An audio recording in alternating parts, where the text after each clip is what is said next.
നമസ്കാരം. ആചാര്യ വിഷ്വൽ മീഡിയയുടെ പുതിയ ഒരു എപ്പിസോഡിലേക്ക് എല്ലാ മാന്യ പ്രേക്ഷകർക്കും സുസ്വാഗതം. ജ്യോതിഷ സംബന്ധമായ കാര്യങ്ങളെക്കുറിച്ചാണ് നമ്മൾ ഈ ചാനലിലൂടെ കൂടുതലായും പറഞ്ഞു വരുന്നത്. ഇന്ന് പുതുവർഷ ഫലത്തെക്കുറിച്ചാണ് പറയാൻ പോണേ. പുതുവർഷ ഫലം എന്ന് പറയുമ്പോൾ ഓരോ രാശിക്കാർക്കും 2026 എങ്ങനെയാണ്, അതായത് ജനുവരി തൊട്ട് ഡിസംബർ വരെ ഉള്ള ഫലം എങ്ങനെയാണ്. ഇപ്പോൾ പുതുവർഷം എന്ന് പറയുമ്പോൾ നമ്മൾ ചിങ്ങം തൊട്ട് കർക്കിടകം വരെയും മലയാളികളുടെ പുതുവർഷമാണ്. മേട 1 തൊട്ട് മീനം വരെയും ജ്യോതിഷികളായിട്ടുള്ള നമ്മൾക്ക് ഏറ്റവും കൂടുതൽ പ്രാധാന്യം കൊടുക്കുന്ന വർഷമാണ്. കാരണം സൂര്യൻ ഉച്ചത്തിൽ വരികയും, കാരണം മേടമാസം ജ്യോതിഷ മാസമാണ്. വിഷുഫലം ഏറ്റവും പ്രാധാന്യപ്പെട്ടതാണ്. പക്ഷേ ലോകമെമ്പാടുമുള്ള മലയാളികളുടെ അല്ലെങ്കിൽ ലോകമെമ്പാടുമുള്ള ആളുകളുടെ ഫലം എന്ന് പറയുന്നത്, ന്യൂ ഇയർ എന്ന് പറയുന്നത് ജനുവരി 1 തൊട്ട് തന്നെയാണ്. അതുകൊണ്ട് പുതുവർഷം 2026 എങ്ങനെയായിരിക്കും ഓരോ രാശിക്കാർക്കും എന്നാണ് നോക്കി വരണേ. ഇന്ന് ധനുരാശിക്കാരുടെ പുതുവർഷത്തെക്കുറിച്ച് ചിന്തിക്കാം.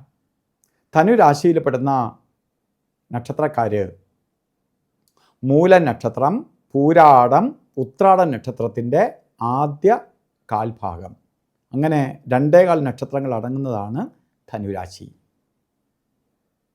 ധനുരാശിക്കാർക്കും പുതുവർഷം 2026 അത്ര കണ്ട് ശോഭനമല്ല. ശോഭനമല്ല എന്ന് പറയാൻ കാരണം 2 കാരണങ്ങളുണ്ട്. ഒന്ന്, നിങ്ങൾക്കിപ്പോൾ ഈ രാശിക്കാർക്ക് കണ്ടകശനി നടന്നുകൊണ്ടിരിക്കുകയാണ്. കണ്ടകനൊരു പ്രത്യേകതയുള്ളത്, കണ്ടകൻ കണ്ടമാനം തരും, കണ്ടകൻ കൊണ്ടേ പോവുള്ളൂ, പലതിനെയും ഇല്ലാതാക്കി തരും. അപ്പം നമുക്ക് ശനിയെ വളരെ പ്രീതിപ്പെടുത്തി, ശനിയെ സന്തോഷിപ്പിച്ച് കൊണ്ടുപോയാൽ കണ്ടകനിൽ നിന്ന് കണ്ടമാനം നമുക്ക് ലഭിക്കും. അപ്പോൾ കണ്ടകനെ പ്രീതിപ്പെടുത്തി കൊണ്ടുപോകണം. അപ്പോൾ കണ്ടകനാണ് നമുക്കെതിരായി നിൽക്കുന്നത്. പിന്നെയോ ഇപ്പോൾ വ്യാഴം 7ാം ഭാവത്തിൽ സഞ്ചരിച്ചുകൊണ്ട് നിൽക്കുകയാണ്. വ്യാഴമാണല്ലോ സമ്പത്തിൻ്റെ ദേവത, സമ്പത്തിൻ്റെ ഗ്രഹം. ആ ഗ്രഹം 7ാം ഭാവത്തിൽ നിന്നുകൊണ്ട് ദൃഷ്ടിയെ നിൽക്കണം. അപ്പോൾ പൈസ വന്നാലും കണ്ടകൻ എന്ത് ചെയ്യും? കൊണ്ടുപോകും. പൈസ വന്നാലും നിൽക്കില്ല. ഇങ്ങോട്ട് 100 ഇങ്ങോട്ട് വരും, 150ൻ്റെ ചിലവ് വരും. അപ്പോൾ ഇത് നമുക്ക് ഒഴിവാക്കിയെടുക്കണം. ഇപ്പോൾ വ്യാഴം 7ാം ഭാവത്തിൽ നിന്നുകൊണ്ട് ദൃഷ്ടിയെ നിൽക്കുകയാണ്. അപ്പോൾ പൈസ തരുന്നുണ്ട്, പക്ഷെ നിൽക്കുന്നില്ല, തടസ്സമുണ്ട്. ആര് തടസ്സം ചെയ്യുന്നു? ശനി തടസ്സത്തെ ചെയ്യുകയാണ്. ഇതിനെ നമുക്ക് പരിഹരിച്ചെടുക്കണം. അല്ലെങ്കിൽ സമ്പത്ത് നിൽക്കത്തില്ല, ശാരീരിക പ്രശ്നങ്ങളുണ്ടാവും. ഈ ശനിയുടെ പ്രവർത്തനം കൊണ്ട് പലതരത്തിൽ ടെൻഷൻ, അസ്വസ്ഥത, ദേഷ്യം, ഉന്മേഷമില്ലായ്മ, ഒറ്റപ്പെടൽ, ഇതൊക്കെ നമുക്കുണ്ടാവും. അതുപോലെ വ്യാഴം 8ലേക്ക് മാറും മെയ് മാസം കഴിയുമ്പോൾ. അപ്പോൾ കുറച്ചുകൂടെ ടെൻഷൻ കൂടും. അതുകൊണ്ട് അത് വരാതിരിക്കാൻ വേണ്ടി ഇപ്പോഴേ നമുക്ക് പരിഹാരം ചെയ്തു പോകണം. ശനിയെ പ്രീതിപ്പെടുത്താൻ വേണ്ടി ശാസ്താവിന് നീരാഞ്ജനം കത്തിക്കുകയും ശനിവ്രതം നോക്കുകയും സൂര്യഭഗവാനെ തൊഴുകയൊക്കെ ചെയ്യുന്നതിനൊപ്പം തന്നെ വ്യാഴം ഇപ്പോൾ അനുകൂലത്തിൽ നിൽക്കുകയാണ്. ആ വ്യാഴം പ്രതികൂലമാവാതെ ഇപ്പോഴേ അനുകൂല ഭാവത്തിൽ കൊണ്ടുപോകണം.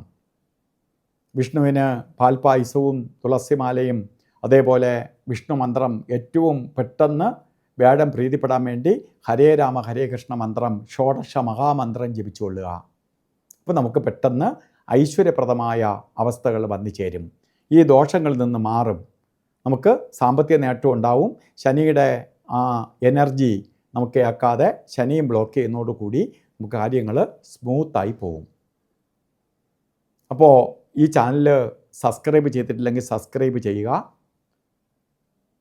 ഇതുപോലെ ദോഷങ്ങൾ അനുഭവിക്കുന്നവർക്ക് അതിൽ നിന്ന് അതിജീവിക്കാൻ വേണ്ടി ചാനൽ ഷെയർ ചെയ്യുക. അതുപോലെ തന്നെ ബെൽ ബട്ടണും കൂടി അമർത്തുക. കാരണം ഈ ചാനലിലൂടെ തന്നെ നമ്മൾ ലൈവ് പ്രോഗ്രാം ചെയ്യുന്നുണ്ട്, യൂട്യൂബ് ലൈവ്. ഈ ലൈവ് നിങ്ങളിലേക്ക് എത്താൻ വേണ്ടി നിങ്ങൾക്ക് 1 മണിക്കൂർ ദൈർഘ്യമുള്ള ലൈവ് പ്രോഗ്രാം ചെയ്യുന്നുണ്ട്. കാരണം മറ്റ് വിദേശ രാജ്യങ്ങളിലുള്ളവർക്കെല്ലാം നേരിട്ട് കാണാനൊക്കെ ബുദ്ധിമുട്ടുള്ളത് കൊണ്ടാണ് ലൈവ് പ്രോഗ്രാം 1 മണിക്കൂർ ചെയ്യണേ. അതുപോലെ തന്നെ നമുക്ക് മറ്റ് സ്ഥലത്ത് കൺസൾട്ടേഷൻ ഉണ്ട്. കേരളത്തിൽ തിരുവനന്തപുരത്തും അതേപോലെ ഓൺലൈൻ കൺസൾട്ടേഷനും, ദുബായിലാവട്ടെ കരാമയിൽ കൺസൾട്ടേഷൻ ഉണ്ട്. അപ്പോൾ ഇങ്ങനെ അതുപോലെ NTV ചാനൽ ദുബായിൽ മലയാളം ചാനലിൽ 1 മണിക്കൂർ ദൈർഘ്യമുള്ള എല്ലാ ഞായറാഴ്ചയും 12 തൊട്ട് 1 മണി വരെ ലൈവ് പ്രോഗ്രാം ചെയ്യുന്നുണ്ട്. ഇതൊക്കെ ചെയ്യുന്നുണ്ട്. അപ്പോൾ ഈ ദോഷപരിഹാരത്തിനുള്ള പരിഹാരം ചെയ്തുകൊണ്ട് മുന്നോട്ട് പോവുക. 2026 നിങ്ങൾക്ക് ഭാഗ്യദായകമായി തീരട്ടെ എന്ന് സർവേശ്വരനോട് പ്രാർത്ഥിച്ചുകൊണ്ട് നിർത്തുന്നു. നന്ദി, നമസ്കാരം.